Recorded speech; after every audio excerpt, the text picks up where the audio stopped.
1980 में मैंने लॉ की डिग्री ले ली थी। मैं एक लॉयर बनकर अपनी लाइफ को जीना चाहता था। मुझे न्यूयॉर्क की कोर्ट में प्रैक्टिस करने की परमिशन मिल गई थी। 1981 में मैंने अपनी कॉलेज फ्रेंड डॉलरेस से शादी कर ली थी। मेरा करियर बिल्कुल सही दिशा में चल रहा था। हर चीज मेरी प्लानिंग से हो रही थी। लेकिन लॉयर बनकर कुछ साल बिताने के बाद मुझे लगा कि मैं बिल्कुल भी खुश नहीं हूँ। लॉयर बनकर तो मुझे कुछ चीजें बहुत अच्छी लगी, जैसे लोगों की हेल्प करना, उनके क्रिटिकल प्रॉब्लम्स को सॉल्व करना, उनके कोर्ट में होने वाले कई सालों को खराब होने से बचाना। इसके साथ ही कुछ चीजें ऐसी थी जो मुझे बिल्कुल भी पसंद नहीं थी, जैसे लंबी कागजी कार्यवाही और कोर्ट से मिलने वाली लंबी तारीखें। हालांकि मैं बहुत मेहनत करके अपने काम को पूरा कर रहा था, लेकिन इसके बावजूद मुझे अपना प्रोफेशन बोरिंग लगने लगा था। मैं काफी डिप्रेशन और टेंशन में था। मुझे लग रहा था कि मेरी पूरी लाइफ ऐसे ही निकलेगी। मुझे लगातार हेडेक रहता था और मैं 25 की उम्र में 40 का दिखने लगा था। एक दिन रात में जब मैं टीवी देख रहा था, तभी अचानक मैंने एक मोटिवेशन कोर्स का एड देखा। इस कोर्स को बेचने वाले ये बता रहे थे कि किस तरह से आप अपनी लाइफ की क्वालिटी को इम्प्रूव करके एक बेहतर डिसीजन ले सकते हैं।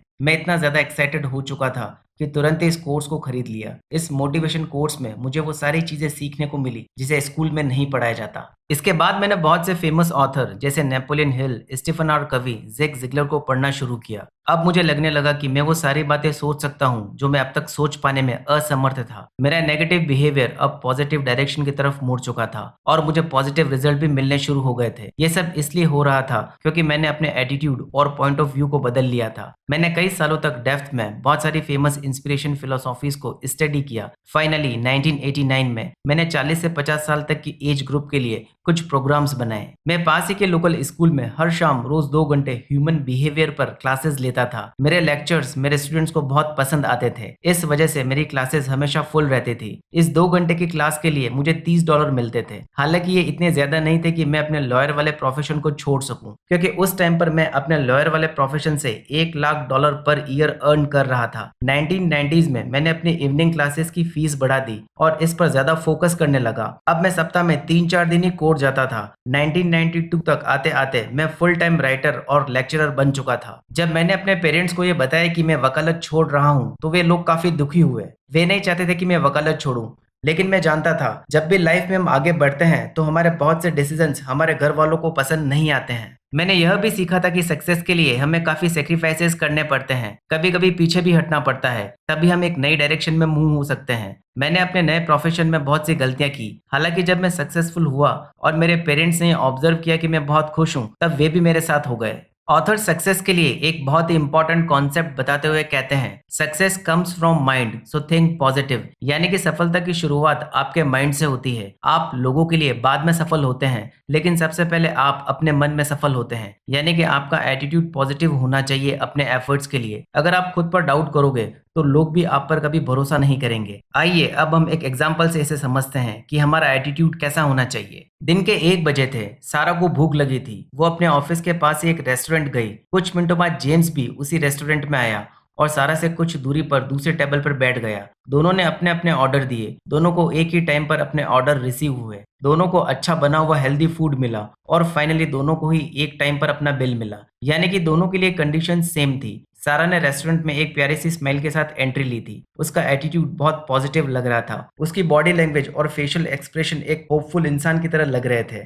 सारा ने बहुत मजे के साथ अपना लंच फिनिश किया। उसने वेटर से भी बहुत अच्छे तरीके से बात की और दोबारा पूरे जोश के साथ अपने काम पर लौट गई। दूसरी तरफ जेम्स रेस्टोरेंट में भौहें चढ़ाते हुए एंटर हुआ। ऐसा लग रहा था जैसे उसे किसी ने 2 थप्पड़ मारे हों। वो काफी टेंशन में दिख रहा था। उसकी बॉडी लैंग्वेज बहुत नेगेटिव दिख रही थी। उसे बहुत गुस्सा आया जब वेटर ने तुरंत उसका ऑर्डर नहीं लिया। खाना टाइम पर मिलने के बावजूद उसने लेट डिलीवरी की शिकायत की। उसने खाने की शिकायत की और टाइम पर बिल न मिलने की भी शिकायत की। अब सवाल उठता है, कंडीशंस जब दोनों के लिए सेम थी तो एक्सपीरियंसेस दोनों के अलग अलग क्यों थे? तो इसका आंसर है, सारा हर चीज को पॉजिटिव तरीके से देखती है, वहीं जेम्स हर चीज को नेगेटिव तरीके से देखता है। बुक के ऑथर कहते हैं, हमारा नजरिया ही दुनिया को देखने की खिड़की है। अगर उस खिड़की पर किसी भी तरह की गंदगी लगी हुई है तो आप दुनिया को उसके सही स्वरूप में नहीं देख पाएंगे। ये हमारी ड्यूटी है कि हम लगातार इस खिड़की की गंदगी को साफ करते रहें। विलियम शेक्सपियर कहते हैं, कुछ भी अच्छा या बुरा नहीं होता, हमारा देखने का नजरिया ही उसे वैसा बनाते हैं। Number 2, we become what we think. यानी कि जैसा हम सोचते हैं वैसा ही बन जाते हैं। नेपोलियन हिल कहते हैं, हमारा दिमाग जैसा सोचता है, जिसमें आस्था रखता है, उसे पा लेता है। अगर हम अपने लक्ष्य यानी गोल के बारे में लगातार सोचते हैं तो हम उसकी ओर बढ़ने की कोशिश भी शुरू कर देते हैं। आइए इसे एक एग्जाम्पल से समझते हैं। मान लेते हैं विलियम नाम का एक आदमी साल के $30,000 कमाने के बारे में सोचता है। धीरे धीरे विलियम अपने इस लक्ष्य को पाने के लिए आगे बढ़ता है। वो बहुत सारे जॉब इंटरव्यूज देता है। जब तक विलियम अपने $30,000 वाले थॉट से चिपका रहता है, तब तक उसे वो सारी अपॉर्चुनिटीज मिलती रहेगी जिससे वो अपने इस गोल को पूरा कर सके। लेकिन अब विलियम की शादी हो चुकी है और उसे अपनी फैमिली की रिक्वायरमेंट्स को पूरा करने के लिए सालाना $50,000 कमाने हैं। अब सवाल उठता है, क्या विलियम अपने इस नए गोल को पूरा कर पाएगा? तो इसके दो आंसर्स हैं। अगर विलियम खुद पर और अपने थॉट्स पर पूरा भरोसा करता है, अपने मन में लगातार विचार करता है कि उसे अपने इनकम को इंक्रीज करना है, तो 100% वो अपनी एबिलिटी को यूज करके अपने सपनों को पूरा कर लेगा। वहीं अगर विलियम को खुद पर और अपनी एबिलिटी पर बिलीव ना हो कि वो इतना कमा पाएगा, इस कंडीशन में वो अपने $50,000 कमाने वाले गोल को पूरा नहीं कर पाएगा। मुझे हेनरी फोर्ड का एक शानदार कोट याद आ रहा है, जब आप सोचते हैं आप कर सकते हैं या फिर आप सोचते हैं आप नहीं कर सकते हैं, आप दोनों ही कंडीशन में सही होते हैं। जिस तरीके से आप एक दिन अच्छा खाना खाकर हेल्दी नहीं हो सकते,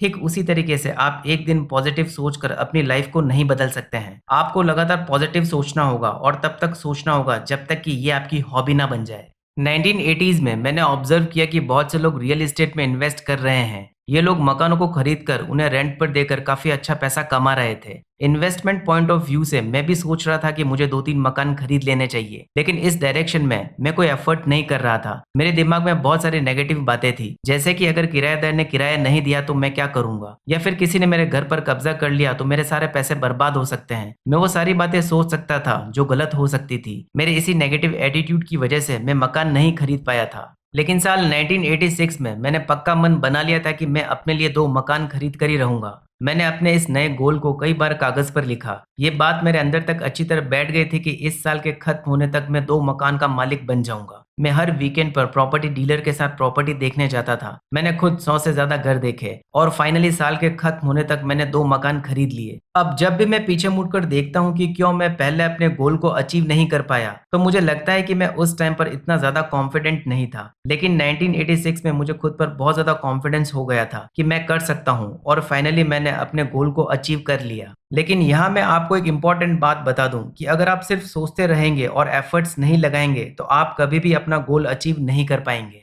आपको अपने अंदर प्रोएक्टिवनेस डेवलप करनी होगी, यानी कि आपको सिर्फ अपने गोल के बारे में सोचना है और उस तक पहुंचने के रास्तों पर चलना है। Point number 3, change in thoughts, change in results.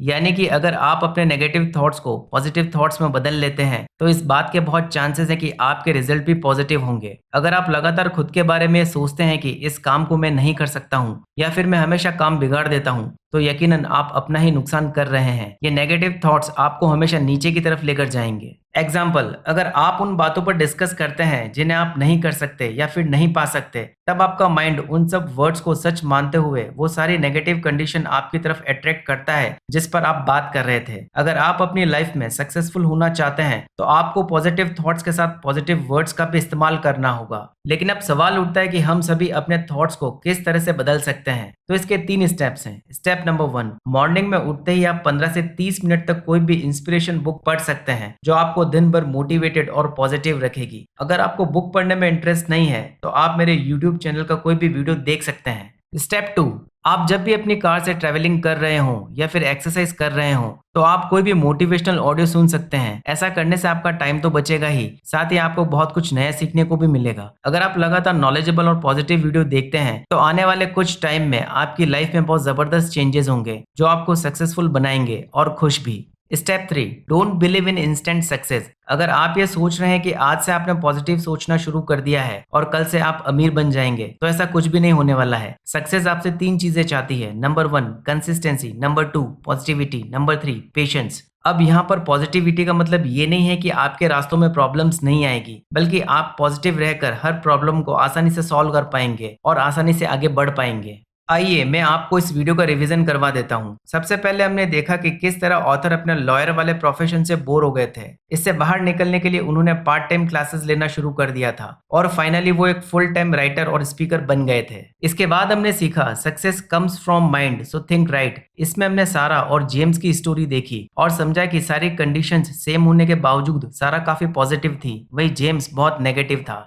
इसके बाद हमने सीखा change in thought, change in result. अगर आप नेगेटिव थिंकिंग रखते हैं तो आपको हमेशा नेगेटिव रिजल्ट ही मिलेंगे और अगर आप पॉजिटिव सोचते हैं तो आपको हमेशा पॉजिटिव रिजल्ट ही मिलेंगे। और फाइनली आप अपने थॉट प्रोसेस को 3 तरीके से इम्प्रूव कर सकते हैं। स्टेप 1, मॉर्निंग में उठते ही 15 से 20 मिनट कोई मोटिवेशनल बुक रीड करिए। अगर आप बुक्स पढ़ने में इंटरेस्टेड नहीं हैं, तो डोंट वरी, आप मेरे चैनल का कोई भी वीडियो देख सकते हैं। स्टेप 2, आप कार चलाते वक्त या फिर जिम में एक्सरसाइज करते वक्त कोई भी नॉलेजेबल ऑडियो सुन सकते हैं। Step 3, don't believe in instant success, यानी कि सक्सेस का कोई भी शॉर्टकट नहीं है। इसके लिए आपको कंसिस्टेंट, पॉजिटिव और पेशेंस पर बिलीव करना होगा।